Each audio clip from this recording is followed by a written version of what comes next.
Les invito a ponerse de pie, todos aquellos que pueden hacerlo. Vamos a leer versículo 17 hasta el 24. Primera de Corintios, capítulo 7, verso 17 hasta el 24. Dice así: pero cada uno como el Señor le repartió y como Dios llamó a cada uno, así haga. Esto ordeno en todas las iglesias. ¿Fue llamado alguno siendo circunciso? Quédese circunciso. ¿Fue llamado alguno siendo incircunciso? No se circuncide. La circuncisión nada es y la incircuncisión nada es, sino el guardar los mandamientos de Dios. Cada uno, en el estado en que fue llamado, en él se quede. ¿Fuiste llamado siendo esclavo? No te dé cuidado.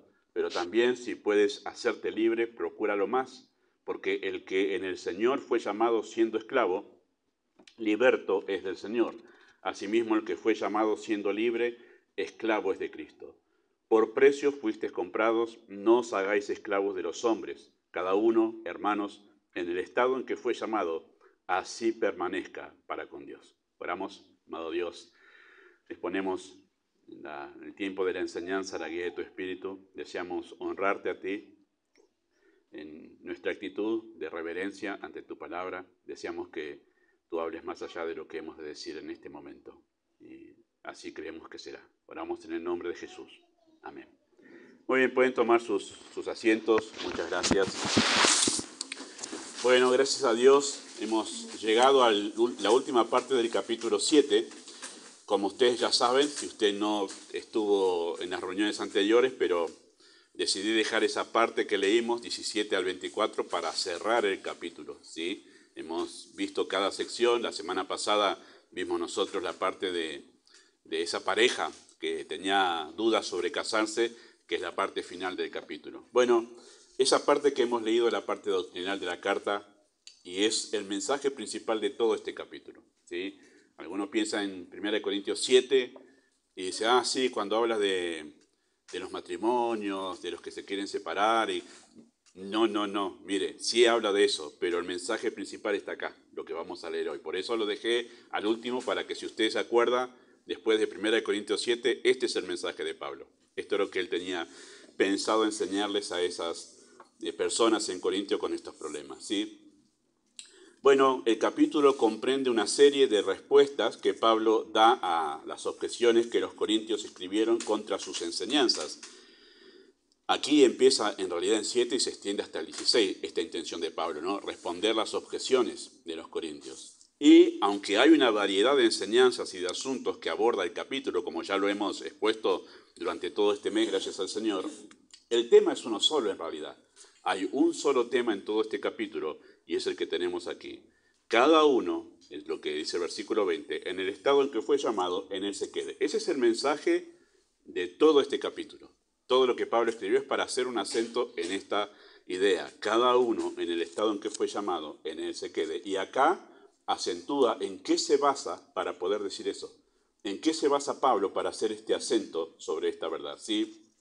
Bueno, las falsas enseñanzas, queridos hermanos, habían despertado en los creyentes en Corintios, ¿sí?, un ansioso deseo por escapar de sus circunstancias. Y ahí tenemos a los matrimonios que hemos hablado que querían separarse, y por diferentes razones que hemos mencionado, ¿sí? Pero estaban ansiosos por huir de su situación. Eso es lo que vemos en el contexto de la carta y lo que Pablo estaba viendo en la iglesia, ¿sí?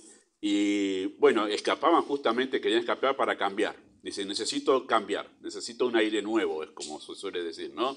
Y cambiar la situación. Ellos pensaban que si cambiaban de lugar, bueno, su situación cambiaría, ellos cambiarían. Pensaban eso, que al cambiar de lugar voy a estar mejor, voy a ser mejor yo, y todos esos pensamientos que a veces tenemos también nosotros. Bueno, así pensaban los corintios. Cambio de lugar y soy persona nueva. Esto me hace falta a mí.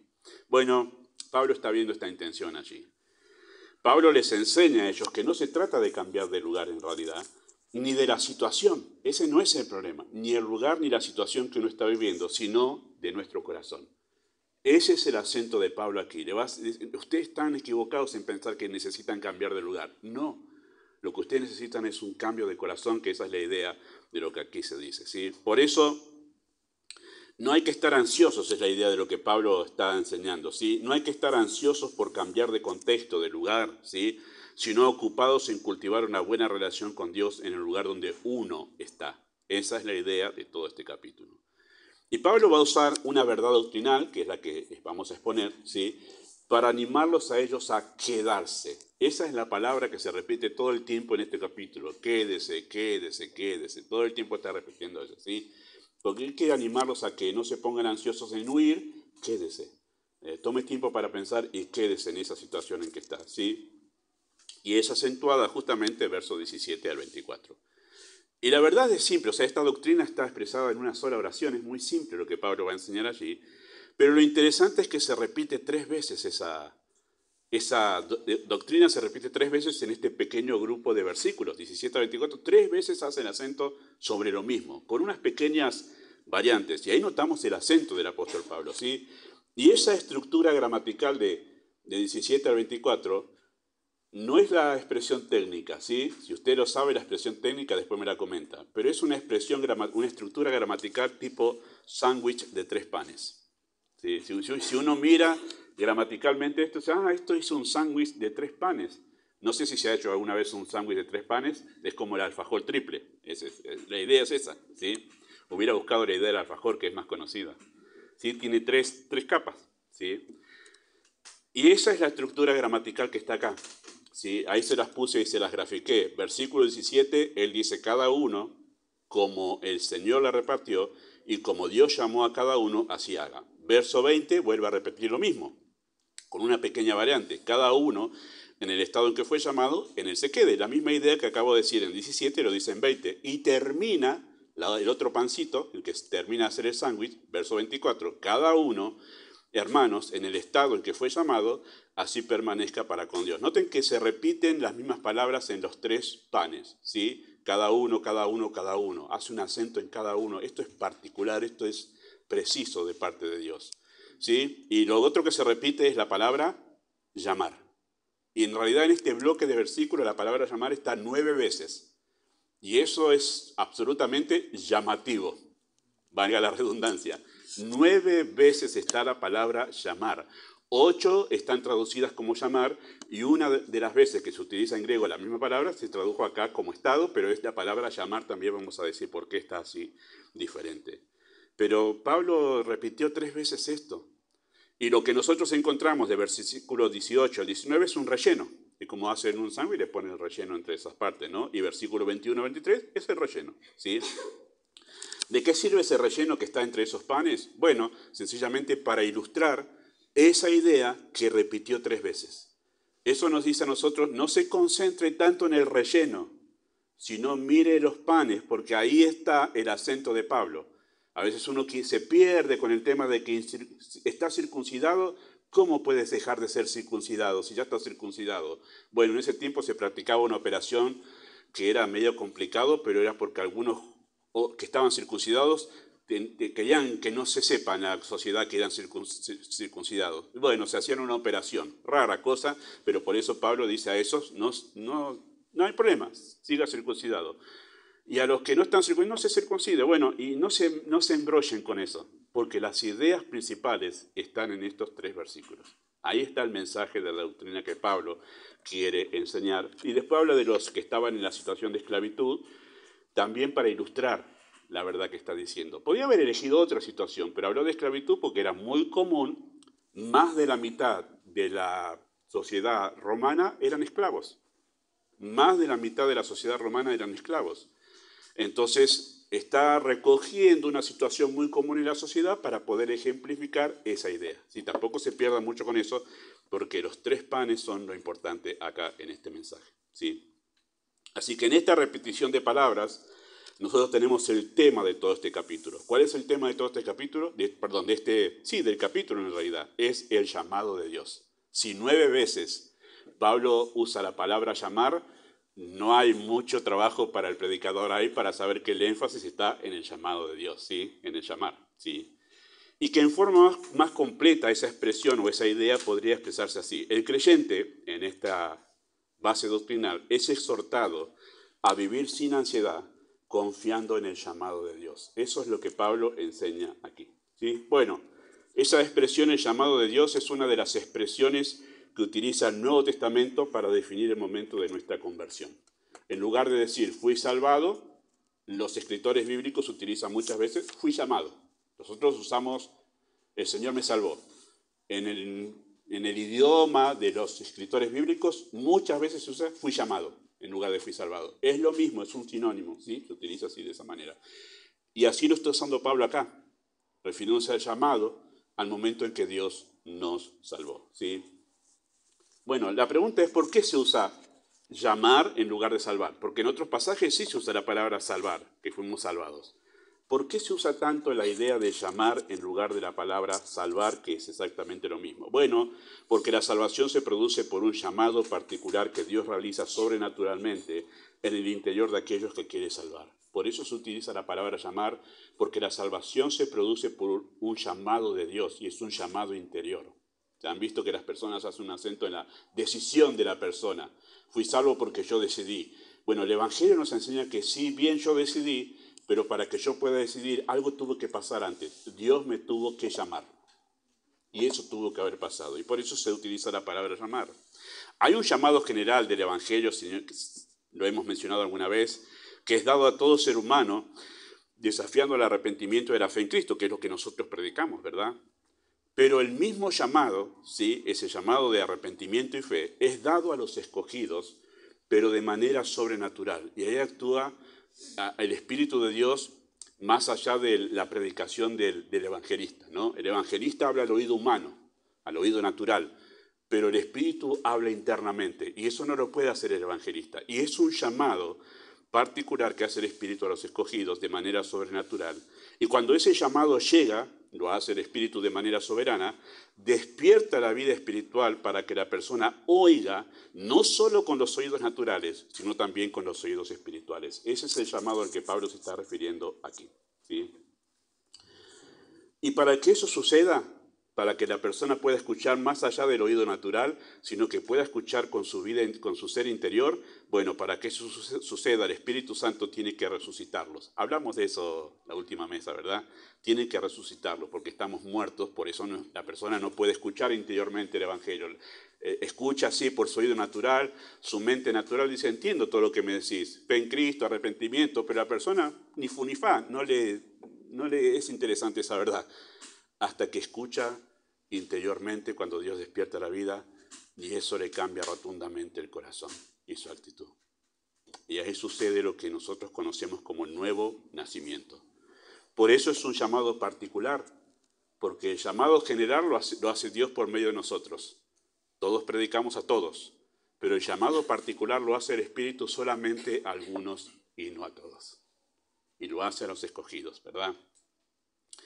Ahora, en diferentes pasajes se utiliza la palabra llamar en lugar de salvar. Por ejemplo, Romanos 8, 29 y 30 dice así, porque a los que antes conoció, a los que antes amó, también los predestinó, para que fuesen hechos conforme a la imagen de su Hijo, para que Él sea el primogénito entre muchos hermanos. Y noten esto, y a los que predestinó, a estos también llamó, y ahí utiliza en lugar de salvar, llamar.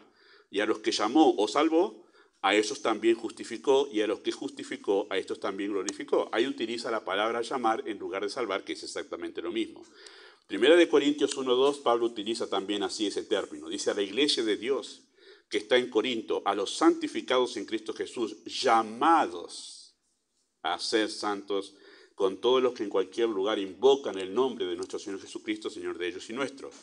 Primera de Corintios 1:9, fiel es Dios por el cual fuisteis llamados a la comunión con su Hijo Jesucristo, es la idea de salvar. Primera de Tesalonicenses 2:12, y os encargábamos que anduvieses como es digno de Dios que os llamó, ¿sí?, a su reino y gloria, en lugar de salvar, llamar. Y Hebreos 9:15 dice así, así que por eso es mediador de un nuevo pacto, para que interviniendo muerte para la remisión de las transgresiones que había bajo el primer pacto, los llamados reciban la promesa de la herencia. Así se utiliza la palabra llamar en lugar de salvar, y es por el hecho de que estos son los que han escuchado interiormente el llamado de Dios al arrepentimiento y a la fe. Me gusta un montón Filipenses 3:14. Porque Pablo habla de ese llamado de una manera asombrosa. Él dice, prosigo a la meta, al premio del supremo, está grandote ahí, ¿no? Supremo llamamiento. Habla de que es un llamado muy especial. Es un supremo llamamiento de Dios en Cristo. Habla del momento de la salvación. En el momento que Dios lo salvó a Pablo, cambió todo su vida, cambió el rumbo de su vida. Hay una meta diferente. Bueno, no voy a predicar ese texto ahí, pero es maravilloso lo que Pablo dice ahí. ¿Por qué vas a la iglesia? ¿Por qué ahora haces esto? Porque tengo un supremo llamamiento. Alguien me llamó. Alguien me llamó. Tremendo. Bueno, la pregunta a responder es, ¿por qué el llamado, este llamado que es la salvación, este llamado interior, por qué nos inspira confianza en el contexto de este capítulo? ¿Por qué Pablo hace esto en el contexto de este capítulo? ¿De qué manera esto podía traerles confianza y tranquilidad y librar de ansiedad a estos matrimonios, a este jovencito que estaban en dudas para que si me caso o no me caso, los que querían divorciarse? ¿Cómo les trae confianza a ellos para no moverse de la situación en que ellos estaban? Bueno, vamos a decir dos cosas que vemos en el texto. Primero, porque el llamado, ¿sí? Ese llamado redefine mi situación. Vuelve le da una definición diferente de la que tenía hasta ahora. ¿Sí? Eso es lo que hace el llamado. Redefine mi situación. El verso 17, la primera vez que Pablo menciona esa doctrina, dice, pero cada uno, como el Señor le repartió y como Dios llamó a cada uno, así haga, esto ordeno en todas las iglesias. Es interesante que esto es una enseñanza ya no solo para la situación ahí, sino que esta doctrina es para todos. Pablo dice, esto enseño en todas las iglesias. No es adrede solamente a ustedes, corintios, sino que esto es un principio para todos los creyentes. Y enseño esto en todas las iglesias. Y no solamente enseño, dice, esto ordeno. La palabra ordenar ahí es una palabra de uso militar, de que estoy mandando como si con la autoridad de un militar sería la idea. O sea, es una orden muy enfática del apóstol Pablo, quédese en el lugar donde el Señor lo encontró para salvarlo. Quédese en esa situación. Interesante que es esa expresión de Pablo allí, ¿no? Como que es un principio que todo creyente debería tener en cuenta antes de estar pensando en huir de alguna situación. Dice, cuidado, porque acá hay algo muy importante en esto, y lo digo con tanto énfasis que se los ordeno. No se apresure a huir de la situación en que está, ¿sí? Lo interesante de ese verso es lo que Pablo dice allí en cuanto a este llamado, es como el Señor repartió y como Dios llamó a cada uno, ¿sí? El llamado de Dios le da un nuevo significado a mis circunstancias. Eso es lo que hace el llamado de Dios. La situación en que estoy adquiere un nuevo sentido, una nueva relevancia a raíz de ese llamado. Ahora cambió, donde yo estoy cambió, ¿sí? La expresión esa, como el Señor repartió, es un término que significa la palabra repartir, dividir, separar, distribuir, repartir en partes. Eso es lo que significa esa expresión repartir, ¿sí? Y se usa, por ejemplo, es un ejemplo nomás de los tantos que se usan en Escritura, en Lucas capítulo 15, versículo 12, cuando el Padre le da a su Hijo, dice que les repartió. Esa es la idea de esta palabra, repartir, separar, poner por un lugar una cosa y por otro lugar la otra, o sea, definiendo algo. Esa es la idea de repartir aquí, ¿sí? Le dio la parte que le correspondía a cada uno, ¿sí? Y lo que aquí en estas circunstancias se reparte, porque no te, como Dios repartió. ¿Y qué es lo que repartió el Señor? ¿Qué es lo que se refiere acá que repartió? Porque llamó, pero dice como Dios repartió. Bueno, lo que nosotros tenemos que hacer es mirar el contexto. ¿De qué se está hablando en esto? De situaciones particulares en las que uno está viviendo. Y eso de como Dios repartió, quédese donde está. O sea, está hablando de en qué situación estás. ¿Cuál es tu situación ahora? ¿Estás casado? Bueno, ¿esa es tu situación en la que el Señor te encontró? Bueno, esa es tu situación, lo que Dios te repartió. ¿Estás soltero cuando conociste al Señor? Eso es la situación que Dios te repartió. ¿Estás como obrero en algún lugar? Bueno, esa es la situación que Dios te repartió cuando te encontró siendo salvado. ¿Sos hijo en determinada familia? Esa es la situación que el Señor te encontró cuando fuiste salvado. Eso es lo que Dios te repartió, es la idea, ¿sí? Esa es la idea de la expresión de Pablo aquí. O sea, lo que aquí se repartió son circunstancias que definen el contexto del creyente. Eso es lo que se repartió. O sea, cuando Dios pensó en nuestra salvación, no solo pensó que vas a ser salvo por medio del Evangelio, sino vas a ser salvo en este contexto. Esa es la idea de esa expresión, como Dios repartió. ¿Dónde va a ser salvo, Gustavo? Gustavo va a ser salvo en el patio atrás de su casa, de su familia. Mientras está escuchando que a alguien le predica en el Evangelio, nadie lo ve, pero yo voy a hacer que él escuche ahí un versículo, primera de Juan 5, que tiene al Hijo, tiene la vida. Y eso estaba determinado de antemano, ese contexto donde el Señor me encontró. En ese lugar, en la casa de mis padres, eso estaba ya determinado que ese iba a ser el lugar donde el Señor me iba a salvar. No en cualquier lugar. La salvación no es al azar. Si se salva, bueno, ojalá se salve en cualquier lugar. No, Dios lo repartió, es la idea. Dios lo determinó, es en ese lugar y no iba a ser en otro. Esa es la idea de esta expresión allí, ¿sí? Hace referencia a un acto soberano de Dios que no solo determinó quiénes serían salvos, sino cómo y en qué lugar y en qué contexto. Eso es lo que está diciendo el apóstol Pablo aquí. Así que mis circunstancias no son producto del azar, sino de una intervención soberana y providencial de Dios en virtud del llamado. Entonces acá une mis circunstancias con el llamado. El llamado está relacionado directamente con mis circunstancias y mis circunstancias están relacionadas directamente con el llamado. Eso es lo que hace Pablo aquí y por eso empieza a darle una relevancia diferente al contexto en el que yo estoy, ¿sí? Romanos 8, queridos hermanos, y ahí me gusta mucho esto porque un pasaje aclara otro, ¿verdad? Romanos 8 es un pasaje paralelo con esto, ¿sí? Con este pasaje que estamos viendo nosotros aquí. Y nos ayuda en la explicación de lo que estoy diciendo. ¿Por qué? Porque aunque Pablo en Romanos 8 usa palabras diferentes, en Romanos 8 tiene la misma intención que en este capítulo. Usted va a decir, nunca había pensado, pastor, que Romanos 8, cuando dice que todas las cosas ayudan a bien, que estaba relacionado con esto. Sí, está diciendo la misma verdad, solo que con palabras diferentes. Eso es interesante. Entonces un pasaje nos ayuda a entender el otro. ¿Cuál es la intención de Pablo en Romanos 8? Bueno, es traer tranquilidad sobre las circunstancias personales que muchos de los creyentes en Roma estaban pasando, que eran persecución, sufrimientos por ser creyente, la ley del Estado decía que ser creyente era un delito. Y entonces dice en ese capítulo 8, esas circunstancias ya estaban repartidas para ustedes. Esa es la idea de Romanos 8, eso ya se repartió para ustedes. Ese era el contexto que Dios quiso que ustedes sean salvados y además crezcan. Me gusta, yo lo voy a leer, lo tienen aquí el texto, Romanos 8, 28, dice así, lo conocen. Sabemos que a los que aman a Dios, todas las cosas les ayudan a bien. Esto es, a los que conforme a su propósito son llamados. Qué preciosa palabra.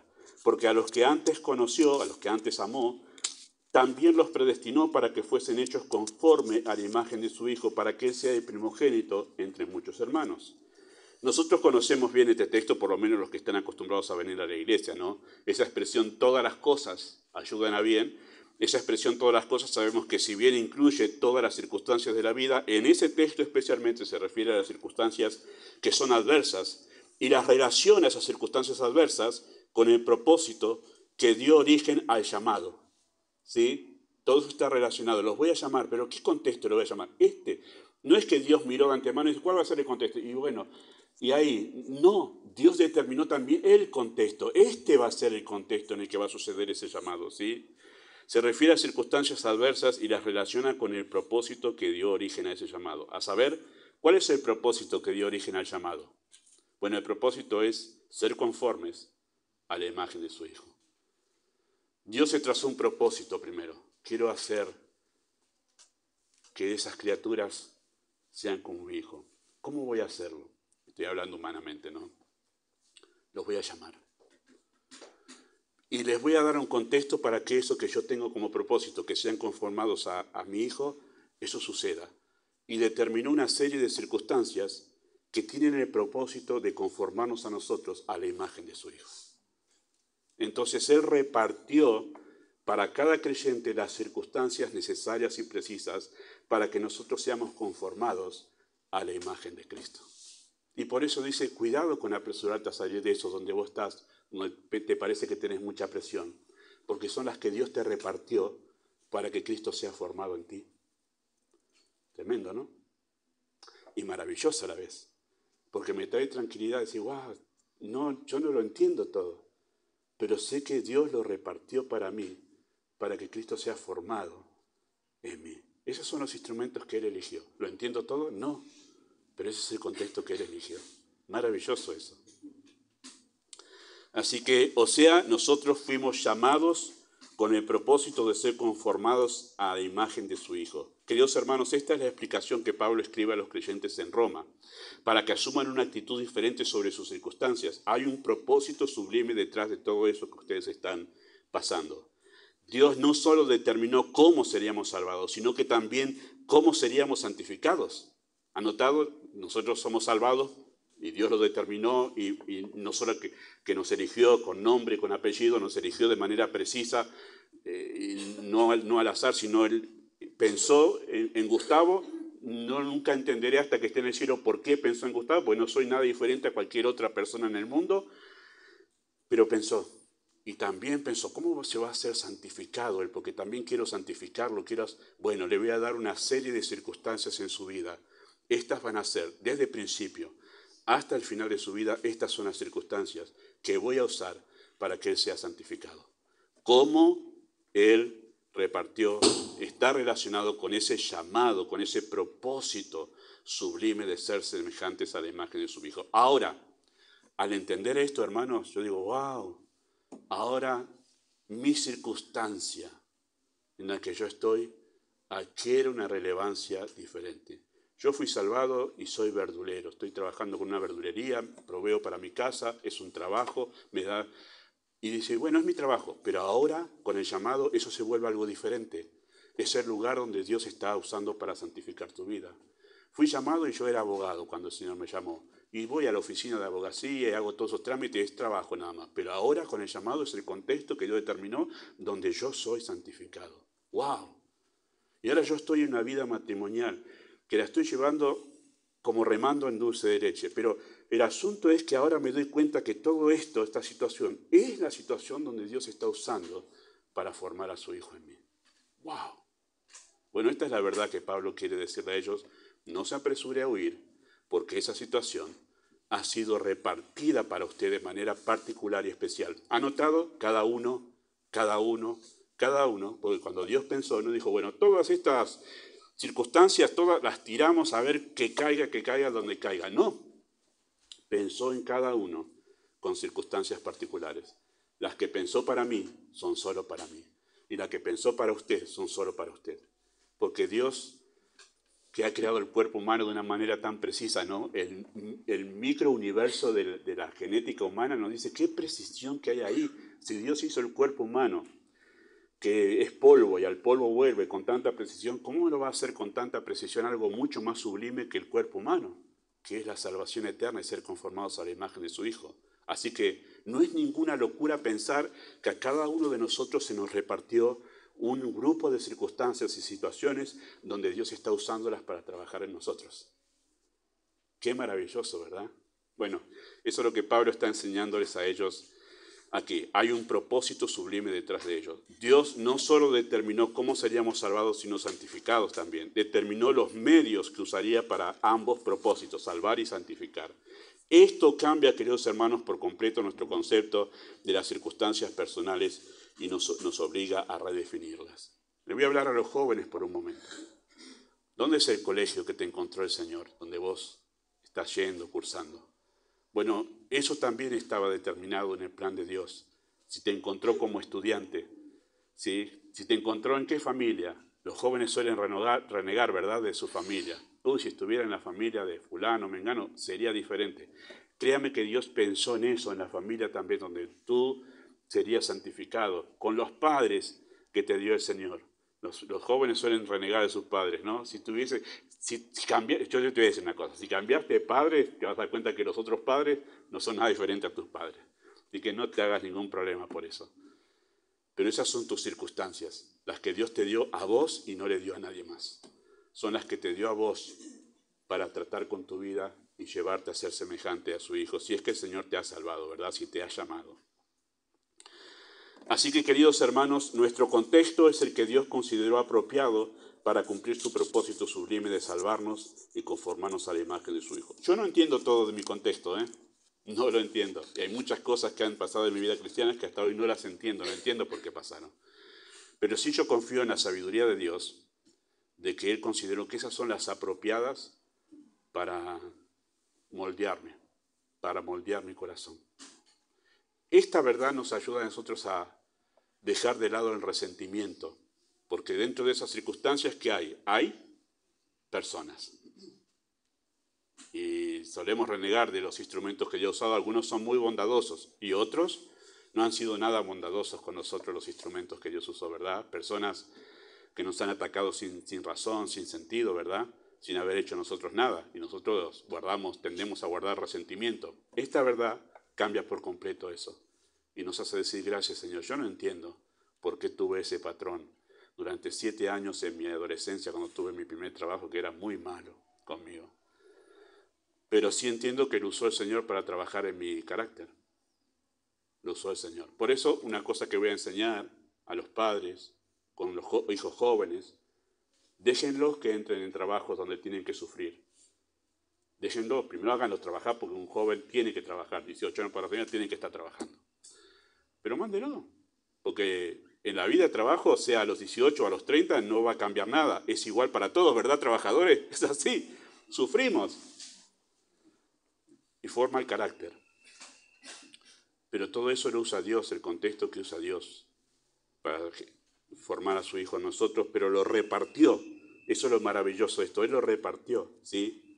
Es interesante eso. Cuando Pablo le dice a los corintios, como el Señor repartió y como Dios llamó a cada uno, los insta a encontrar tranquilidad en que sus circunstancias no son azarosas, sino preordenadas con un fin supremo. Por eso Él a estos matrimonios ansiosos por separarse, a estos jovencitos que no sabían qué hacer, me caso, no me caso, mire, en este momento tengan en cuenta esta verdad.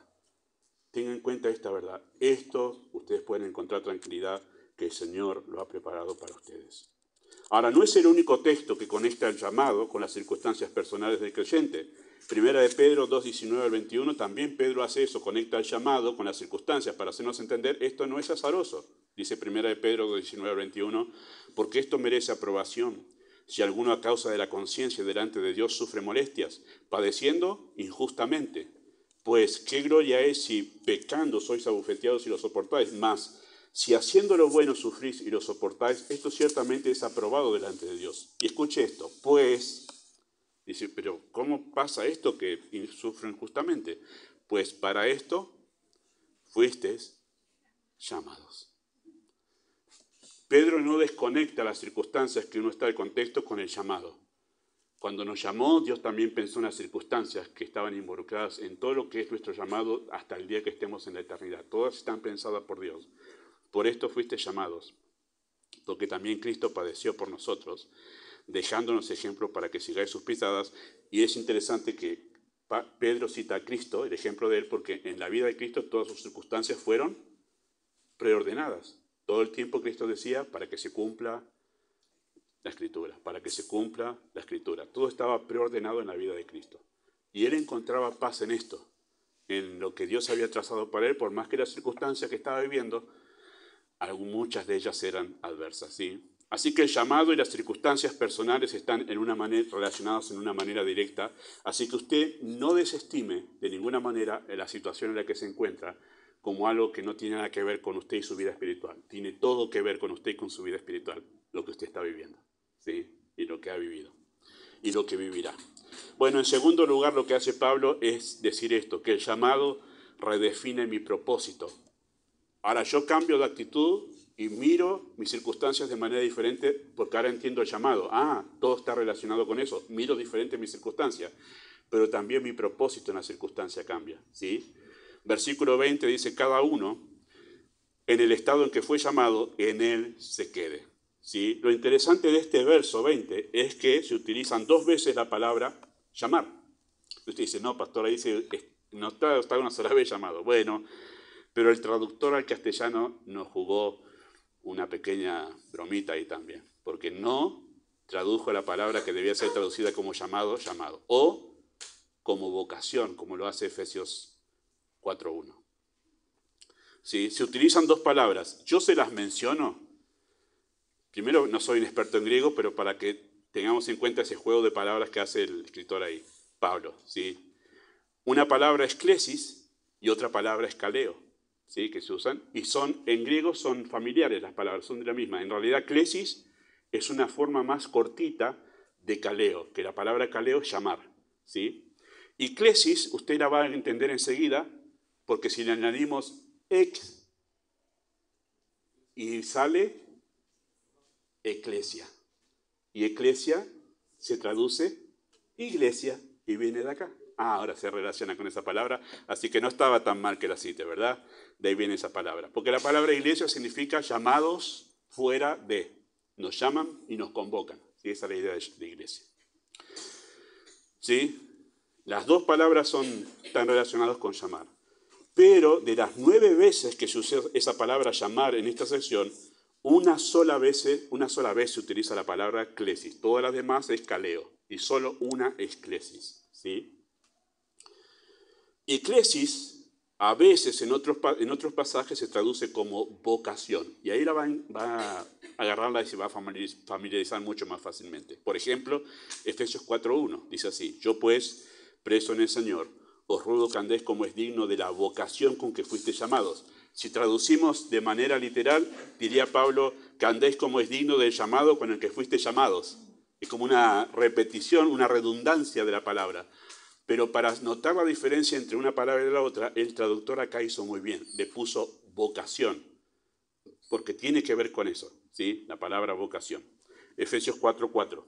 Un cuerpo, un espíritu, como fuisteis también llamados a una misma esperanza de vuestra vocación, y ahí es llamado, clesis también, ¿sí? Entonces leemos así el versículo 20. Cada uno permanezca en la vocación en la que fue llamado. Esa es la idea del versículo 20. Cada uno permanezca en la vocación con la que fue llamado. Y la diferencia entre esas dos palabras, ¿sí?, es que en tanto que caleo, la que se repite 8 veces, se refiere al acto sobrenatural de Dios despertando la vida en el ser, clesis, vocación, se refiere a las implicancias de ese llamado. Así que caleo habla de Dios llamando y clesis habla de la persona respondiendo a ese llamado. Y ahí está el juego que hace Pablo entre estas dos palabras ahí en ese versículo. Bueno, ¿cuál es la implicancia de esta diferencia? Bueno, que somos llamados a vivir consagrados para Dios y eso incluye justamente el todo de nuestra existencia. O sea, a partir del llamado, esta es nuestra vocación. ¿Ha visto que a veces decimos, hay que tener para ser, por ejemplo, enfermera en el hospital de Quemados, ¿no? Hay que tener, ¿qué? Vocación. Bueno, esa es la idea de esto. Yo tengo, ¿qué significa? Decimos que internamente te tiene que gustar. Internamente quiero ser eso. Quise ser, ya internamente yo sabía que quería ser abogado, qué sé yo, ahí. Vocación. ¿Sí? A veces decimos, esta maestra se nota que no tiene vocación, que notamos que no le gusta lo que hace. Bueno, esta es la idea de esta palabra, clesis, es vocación. A partir del llamado, queridos hermanos, nuestra vida tiene una nueva vocación, una nueva intención, un nuevo propósito. Eso es lo que tiene esta palabra. Así que, clesis es como un llamado que ha cambiado el propósito de nuestra vida, ¿sí? Porque mientras caleo se enfoca en el que llama, Dios, clesis, se enfoca en el que recibe el llamado, y eso significa que ha cambiado por completo el propósito, la vocación de nuestra vida, ¿sí? Clesis se refiere a esa voz interior que impulsa a nuestro ser en una sola dirección, marcando el sentido y el propósito de la vida. Y debido al llamado, ¿sí?, ha cambiado mi propósito en mi vida familiar, en mi vida social, en mi vida laboral, en mis relaciones y en especial en mi vida de iglesia. Ahora, clesis, el llamado, dice que ahora yo estoy en el trabajo, pero el trabajo ahora adquirió otro sentido. Es el lugar, sea yo abogado, maestro, albañil, panadero, lo que sea, ese lugar ahora se transformó en el lugar donde yo voy a obedecer, honrar y glorificar a Dios. Mi vocación es que donde esté, Dios sea glorificado. Y ha cambiado por completo mi visión de las circunstancias. Eso es clesis.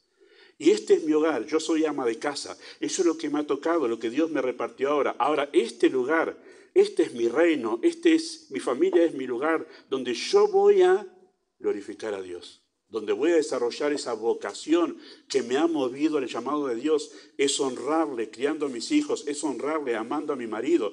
Ahora me tocó, esto es lo que Dios me repartió, me encontró el llamado, soy casado, soy un hombre líder del hogar. Este es ahora el lugar donde mi vocación se va a desarrollar. Esa es la idea de clesis.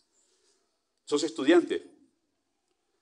Entonces, Clesis cambia por completo tu visión de la escuela. Oh, tengo que levantarme todos los días, ahí para allá.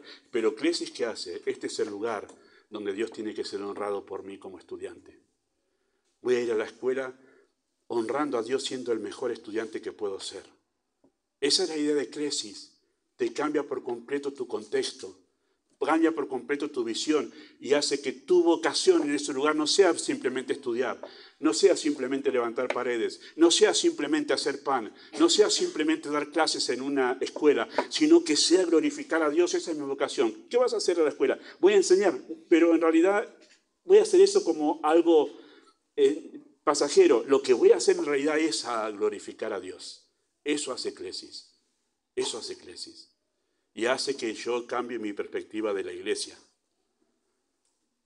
Así como Dios repartió mis circunstancias, Dios repartió la iglesia donde tú ibas a crecer y madurar. Y es de aquí donde encuentro mucho sentido aquello que les compartí, que me había hecho un pastor, que dijo: un creyente debe nacer, crecer y morir en su misma iglesia.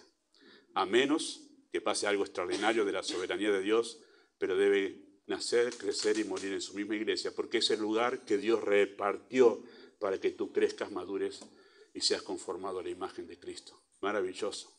Esto cambia el propósito por completo de todo lo que yo vivo. Clesis es maravilloso aquí, ¿sí? En todo lugar y circunstancia, queridos hermanos, mi propósito, mi vocación es obedecer a Dios. Por eso la idea del verso 20 es: en el lugar que el Señor ha determinado para usted, quédese ahí ocupado en glorificar a Dios. Esa debe ser su ocupación. Si usted pierde de foco eso, el trabajo como mamá se le va a volver tedioso. Si usted pierde de foco eso, su rol como líder del hogar y como obrero en una empresa, en su trabajo, se va a volver tedioso y sin sentido. Si usted pierde de foco esto, a los jóvenes estudiantes, estudiar se le va a volver tedioso y fastidioso y sin sentido. Pero si usted tiene esto en mente, todo eso adquiere una relevancia importante, porque Dios me repartió esto. Como pastor tengo la camiseta de UCB Lavallol puesta, acá abajo de la camisa, ¿sí? Porque esto es lo que Dios me repartió a mí como pastor. Acá es donde Dios me dio para que lo glorifique, además para ser conformado a la imagen de Cristo interactuando con ustedes. Eso cambia mi visión de la iglesia completamente, ¿sí?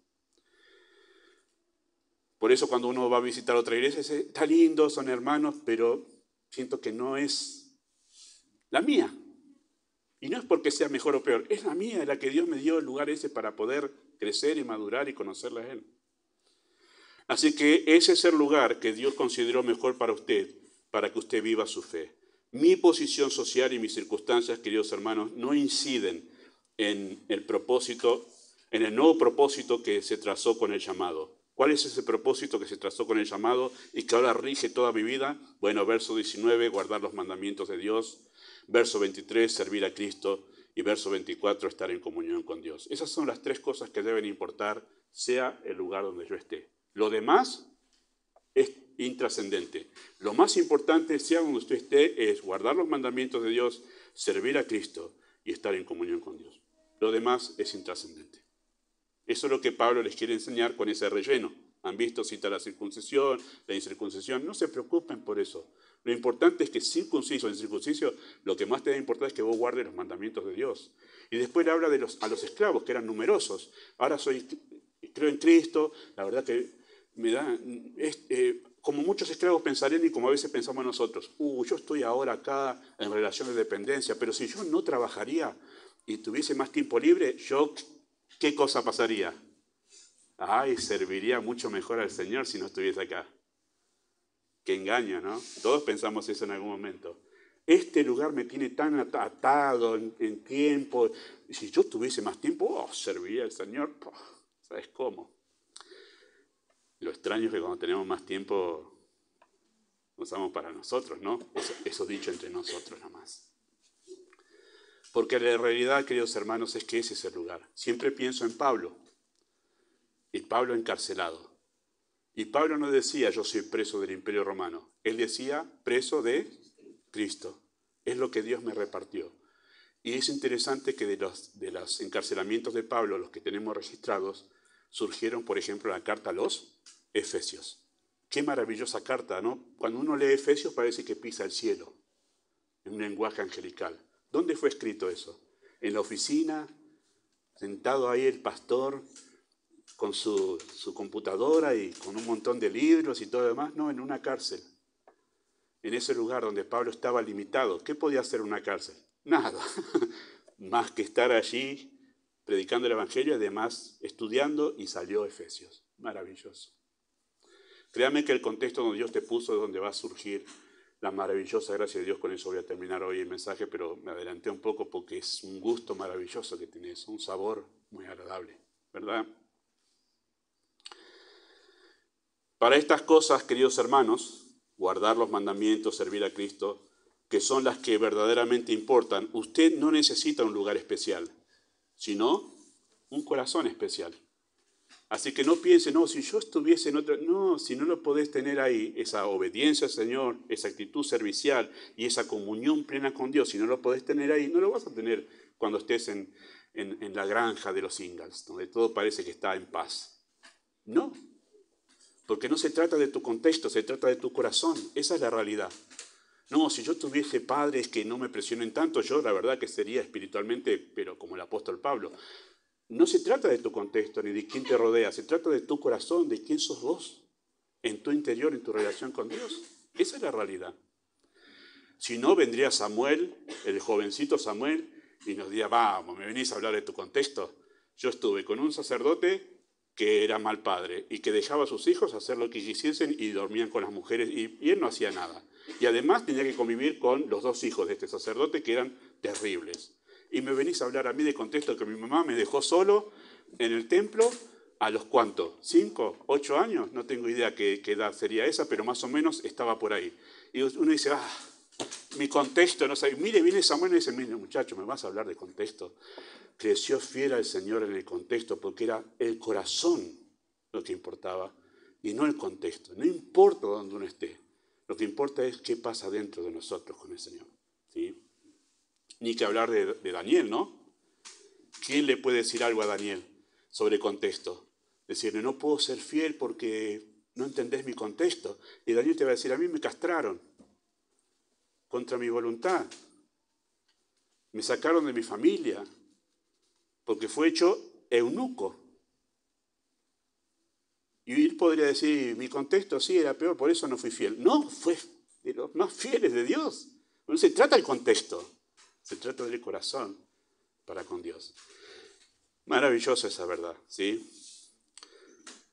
Me gusta cómo dice todo esto Salomón, que no importa el contexto, sino importa el corazón. Y él lo dice así, Eclesiastés 12:13, el fin de todo el discurso oído es este, teme a Dios y guarda sus mandamientos, porque esto es el todo. No importa dónde estés, este es el todo. Esto es lo que realmente importa donde estés. Seas pobre, seas rico, seas grande, seas joven, seas niño, estés en tribulación, estés sano, estés enfermo. No importa eso, lo que importa es esto, lo que va a trascender para vida eterna es esto, que tú guardes los mandamientos de Dios. Queridos hermanos, la tentación a escapar de una situación o de un lugar pensando que eso mejoraría nuestra vida es muy común. Todos en algún momento somos tentados a pensar, necesito cambiar. Eso es la solución para mí. Bueno, la han experimentado esa tentación los creyentes de todos los tiempos. Por ejemplo, Pablo, no soportando el dolor de un aguijón, que no sabemos qué era, si era una enfermedad o alguna otra cosa, pero el asunto era algo que lo limitaba a Pablo mucho. Creyó que si Dios le quitaba ese aguijón, él podría servir mejor a Dios. Es la idea de Pablo allí. Pero Dios, ¿qué le respondió?